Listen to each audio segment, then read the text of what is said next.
KCAU-9, your local election headquarters. In D.C., and to get there, they would have to defeat a history-making one-term incumbent. 4 Democrats want that chance to beat Joni Ernst, the first Iowa woman to ever hold her position. And they're all here for the final debate ahead of this June 2nd primary. As senator, how would they respond to this COVID-19 outbreak, skyrocketing unemployment, and the surging national deficit, as this country faces what could be the health and economic crisis of our lifetimes?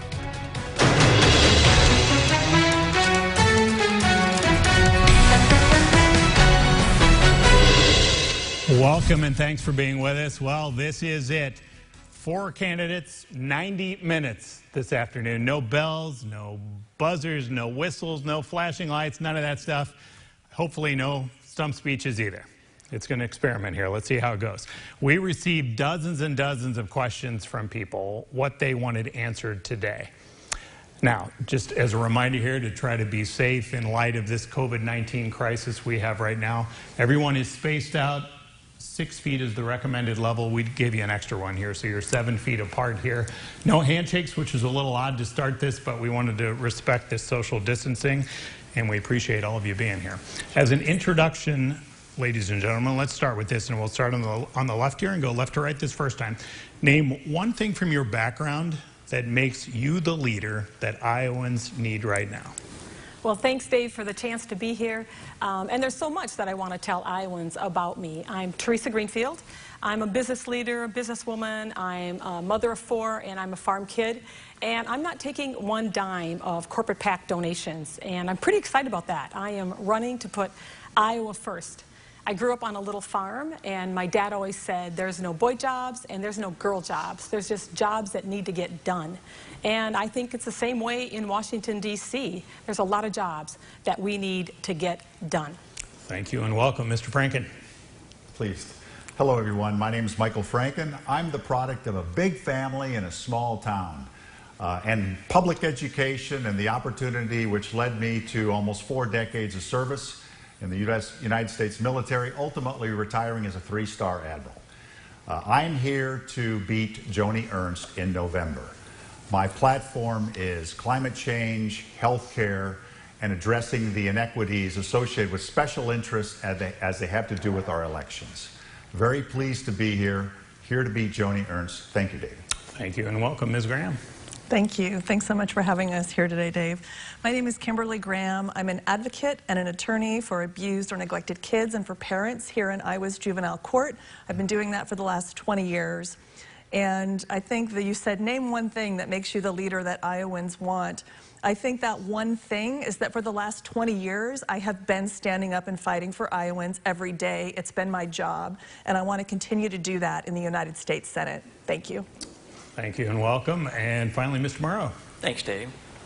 And that one thing is leadership. See, Iowans deserve a leader ready to take on this health and economic initiative that we have in front of us and address our shared challenges with the urgency, the courage, the compassion this moment in time demands. You see, I'm a lifelong Iowan, a proud father and a husband, a former teacher that went and built a progressive business that provides paid family leave, where 65% of leadership are women. And during the Great Recession, when things were tough, I took a pay cut. So I didn't have to lay off any workers because I wanted to make sure we treat workers first, take care of people first. And I bring a progressive vision that includes making sure we provide health care for every American. We support a woman's right to choose, that we protect Social Security, and we refuse corporate PAC money. And when I'm elected, we'll treat the climate crisis like the national security threat that it is and support a Green New Deal. So I'm the best because together we're going to make tomorrow better than today for everyone. I'm looking forward to getting your vote. Thank you very much. Thank you and welcome. All right, let's start with this COVID-19 crisis. As you all know, Governor Kim Reynolds has been reopening things, or he is in the process of reopening most of the state's economy right now. Just to start us off here, we have now the ability to go sit in a restaurant and eat a meal. Have any of you done that yet? No. Nope. Nope. All right, Mr. Franken. Did the governor and this state start reopening too soon? And if so, what should still be closed? Well, I live in Woodbury County, and it is unfortunately the most affected spot sometimes in the nation. So consequently, I am particularly in tune to this. I believe we did open too soon. I understand the effort to open soon to get the economy going, but ultimately the counties around Woodbury County are now being infected. This is what we should have expected, and this is what I've said in follow-up to the governor's news conferences almost daily. That we need to trust science and go with those epidemiologists and statisticians that say when we should open, and be a little more mindful of personal well-being versus the well-being of the economy. So what should still be shut down?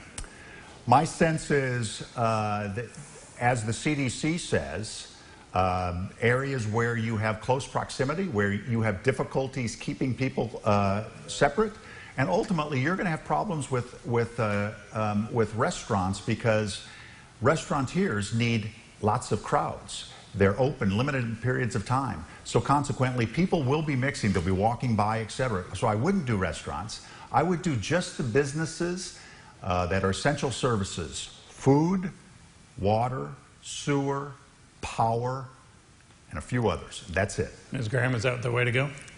Yes, I agree with Admiral Franken, and our governor needs to be listening to scientists. She's clearly not, and that's very unfortunate, because it's going to cost people their lives. There's just no other way to sugarcoat that. You know, we've got the meatpacking plant horrific fiasco going on, where those plants were not paid attention to. The owners of those plants, as far as I can tell, are not being held accountable for not following all the social distancing and putting all the protocols in place and providing PPE to their employees. And cases are still rising in Iowa. They are not falling overall, and this is not the time to be reopening. Mr. Morrow, the governor today talked about that, much like the president had promised a while back, that anybody who needs a test could get a test. That has not been the case, as you well know, across our state. The governor said today that's not the game plan. So get on testiowa.com, go through that process, and you can schedule an appointment here. Should that have been done before things were reopened? So, Dave, I promised my mom I'd answer the questions tonight, but we got to talk about something. We thank your mother. Yeah, I know, but we got to talk about something else first. It's related to COVID, and I'll get your answer. Just over the weekend, there was a young African-American man that was beaten up in our community, and all indications are that that was race-related. And we all saw an African-American out for a nice jog on an afternoon get gunned down in the streets in Atlanta. And we need to talk about COVID relative to the minority impact that's going on, because we're not having that conversation right now. We saw our president demean Asian Americans by calling it the Chinese flu. We're seeing frontline workers, Latino, Black, and Asian, who we call essential, be put in harm's way. A young man, a gentleman just getting ready to retire, lost his life going and working at JBS plant. So I'm hoping we'll have a conversation, because the first two debates we didn't get to talking about this. People of color have been impacted more than any others. And the testing is part of that. Yes, we're not testing people enough. We're not testing people of color. We're not providing the right kind of health care. We shouldn't be opening up places unless we can provide the right kind of social distancing. We're not getting the right kind of leadership out of Governor Reynolds, and out of Joni Ernst, for that matter, and out of Donald Trump. So what should still be closed down? So everything should be closed down until the governor's going to get out and tell us how we should be opening carefully. Right now, she's pretty much leaving it to everybody to do the right thing. But if you drove around the community over the weekend, people aren't doing the right thing. Restaurateurs are feeling pressure that they need to open.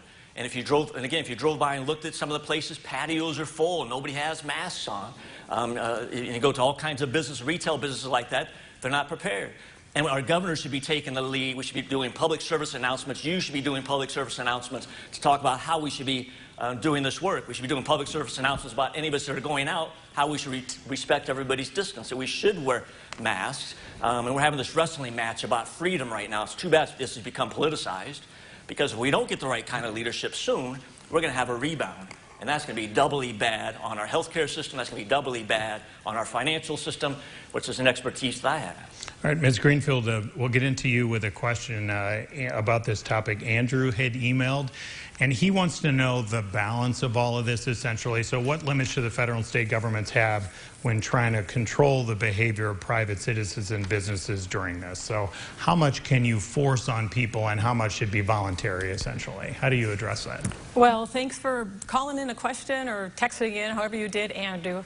You know, I tell you what, I believe that COVID-19 is going to be one of the most consequential events of our lifetime. It has disrupted our lives, our lifestyles, our jobs, travel, education, and our supply chains, of course. And we need to focus on how we, first and foremost, protect our workers, make sure that they have adequate testing, adequate PPE, so people can get back to work safely. Because I'll tell you one thing I know about Iowans, we like to work hard and provide for our families, and they'll want to do that. But we have to do more. We have to invest with direct support for our workers. We have to support our state and local governments and make sure that they have the resources. Because remember, those are folks that are working in the Department of Health, correction facilities, public works, nurses that are taking care of folks in the veterans hospitals. We need paid sick leave. I tell you, folks right now during this pandemic should not have to choose whether they go to work sick, whether they stay home and don't get a paycheck and lose their jobs.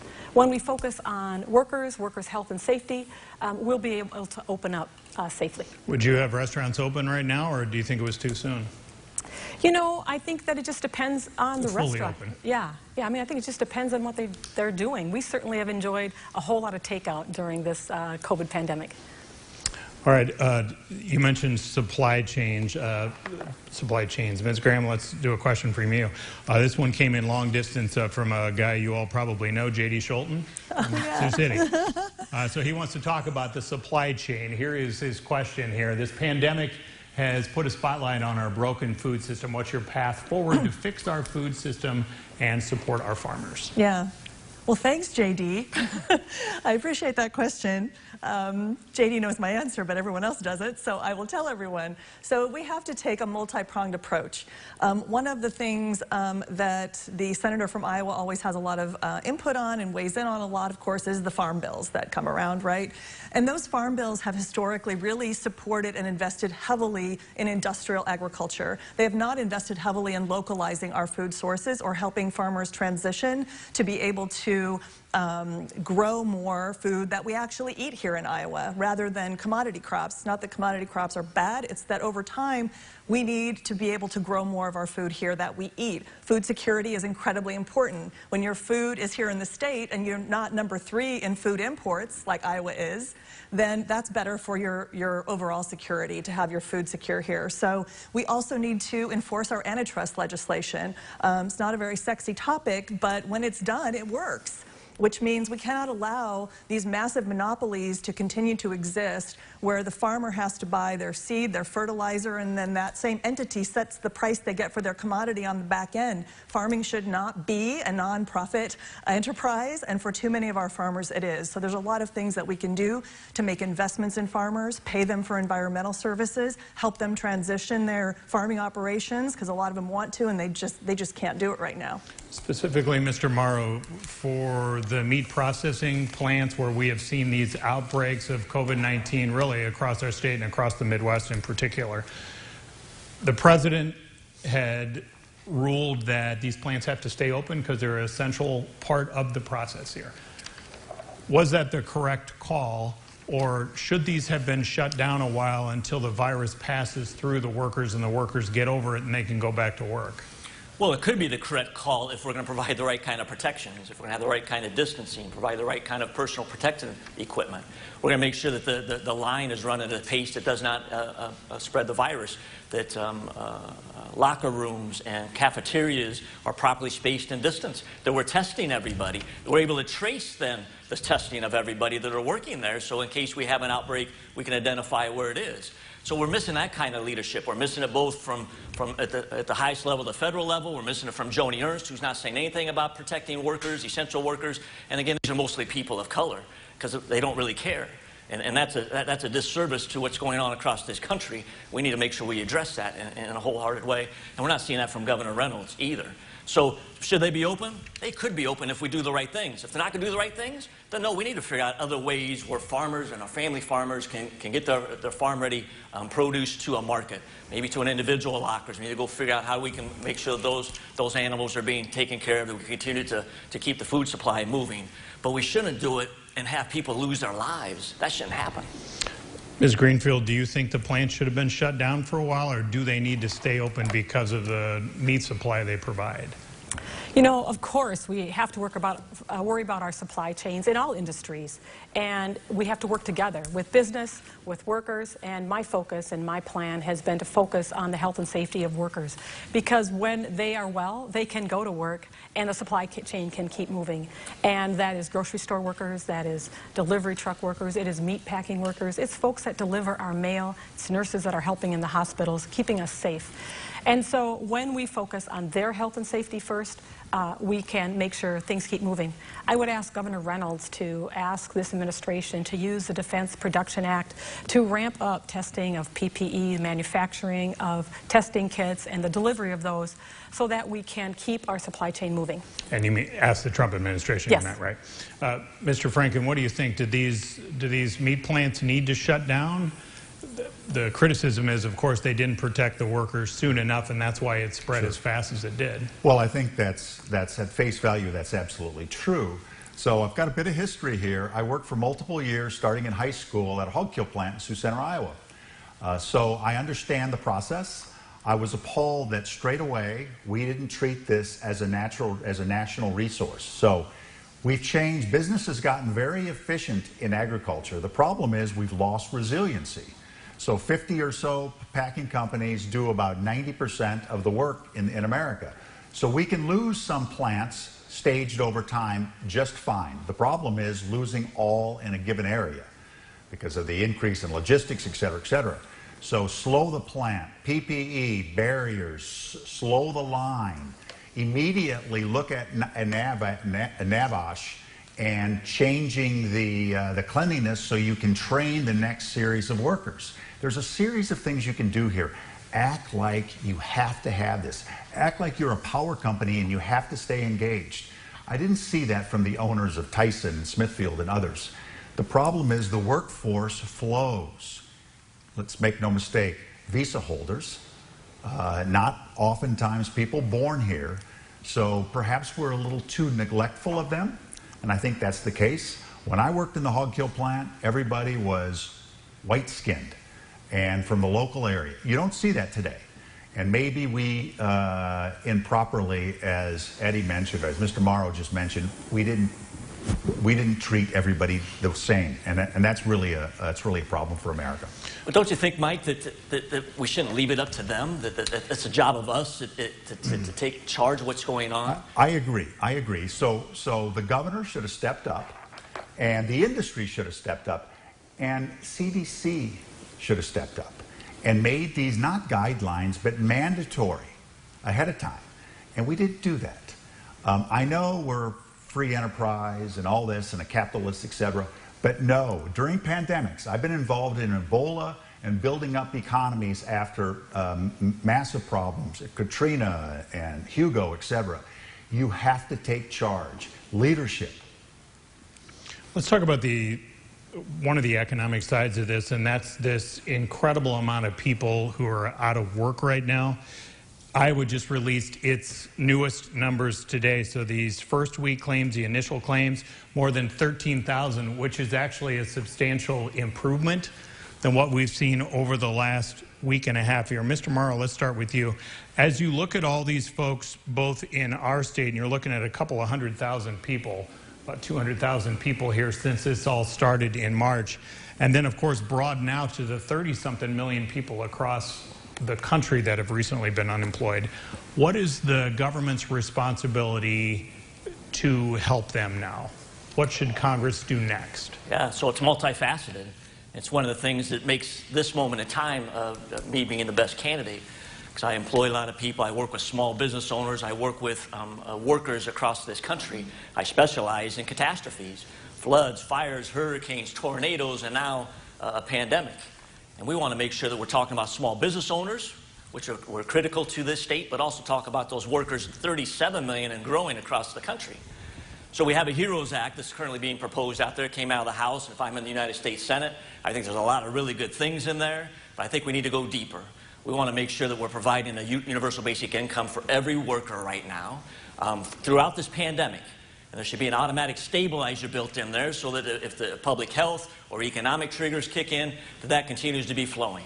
And that's important because people need to have that stabilization. They need to know that they're not going to wait for the next vote for Congress to figure out if they're going to get money or not to pay their rent, to pay their utilities, to get their medicines. We also need to look at our unemployment benefits. Right now it has a sunset. That also needs to have an automatic stabilizer in there. Right now it's supposed to sunset in July with the HEROES Act in January. We want to make sure that's also ongoing automatically. And we want to make sure we're providing health care to every single American right now. And again, 37 million people and growing lost their jobs, hundreds of thousands in Iowa. A lot of them had health care tied to their jobs. Now they don't have it. And we want to make sure we're providing health care, opening the exchanges, expanding the exchanges to make sure we provide health care for everybody.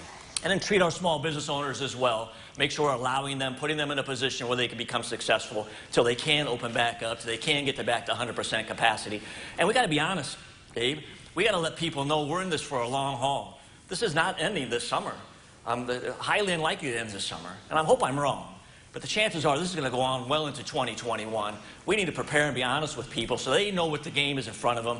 They know that we're going to take care of them. It's time for a strong government to step up and lead. Do you believe in direct payments to everybody, as some have talked about, that every family would get it?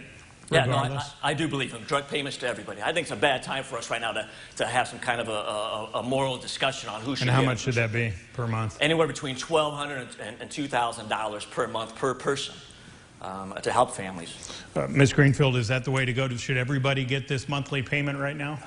Well, Dave, you're absolutely right that this crisis is one of a public health crisis that we need to focus on, but it's also an economic crisis, and we have urgent needs right now, and I think that's what we need to focus on, and I also hope that our leaders in Washington, D.C. are thinking about the long-term recovery and how we reopen our economy and rebuild our economy and jobs, certainly here in Iowa and around the country. And so I would encourage them to stay focused on how we help hardworking families, more direct payments, paid sick leave, making sure they have the testing and the PPE that they need to go back to work safely. But the direct payments, also, as you know, the debate is, does everybody get it? Like most people got the $1,200, depending on how much money you made. But should it be directed to only those who lost work or lost hours, or should everybody get this next round? Well, I think help needs to go to everyone, and maybe not our millionaires, maybe not our giant corporations, but to hardworking families and our small businesses in particular. You know, with over 300,000, I believe, jobless here in Iowa, we need to take care of them. But we also need to invest in those small businesses that are open or can be open to maintain their employees, keep them on their health insurance, and so that they're ready to have to be open when they can. We need to invest that kind of capital in our workers and our small businesses and our farmers across the state. Mr. Franken, what's your monthly dollar figure here and who gets it? Well, that wouldn't be my solution, frankly. I am a fan. I've spent a lot of time in Washington, D.C. I'm a responsible person when it comes to budgets. I understand the federal budget very much. I've presented federal budgets in various jobs. I was Chief of Legislative Affairs for the Obama administration, presenting a budget. We lost a large percentage of people to unemployment. We should have boosted the unemployment program to immediately respond to that boost. We can do this. It's an existing program, has existing infrastructure. On the state level or federal? Both. Both. And another one was SNAP, to help out those who are falling in the gaps. But ultimately, 70-some% of the population who were working before are still working. So sending them money which they won't spend, and consequently you do not goose the economy like you would want to. It's money, unfortunately, spent. And on the backside, I'm not sure that's going to be, post-COVID, I don't think that's going to be beneficial to this country as we look in the mirror and say, oh my word, what do we now have to repay? My problem is the gift that we are now giving to the younger generation. Let's be stewards of this. And corporations should not be giving quarterly profit We should not be doing stock buybacks during this time. There are some corporations that are doing famously right now. We know the ones, the cars in the parking lots. We need to be good stewards of our children's future. That's my perspective. Ms. Graham, you do believe in monthly payments, right? Well, I do, but I also believe that we should kind of look around sometimes to other countries and see what's working for other countries. Canada, I believe, is doing around $2,000 a month right now for, I believe, most people under a certain income level. But we also, there's the Paycheck Guarantee Act, which I believe is a bill that's in the House. And I really like that one because that sends this money to small businesses to keep their workers on the payroll. And that PPP money, the Paycheck Protection money, I've heard from so many small business owners here in Iowa that they went to apply for it and it was gone. And so these small and micro businesses on our town squares in Iowa, for example, or in our urban areas, they need to keep going, and that's good for them and it's good for the economy. This will eventually pass, and we want those businesses still standing up when it does, and providing that money to business owners so long as they're paying their employees with it, I think is one way to keep those businesses up and running, at least financially, during this pandemic. All right, we're coming up against our first break. I'm going to try to squeeze in two really quick ones. We'll call them sort of lightning round here. Just show of hands, does anybody believe in what the House Democrats are looking for with this hazard pay? Could be an extra $13 an hour for these designated essential workers. Is that the right call? Yes. Yeah, absolutely. All four of you? Absolutely. All right. It's overdue. All right. We're going to go left to right really fast here since one of you will be facing Joni Ernst this November. In one or two words, how do you describe her time in office? Oh, unproductive. Okay. Dismal.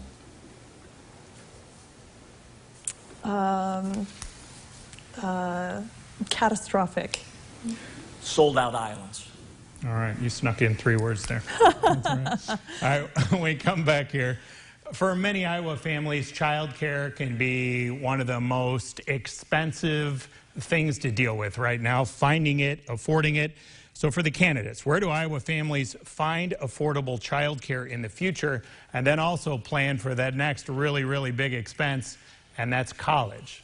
Our debate with our 4 Democrats running for the U.S. Senate continues next.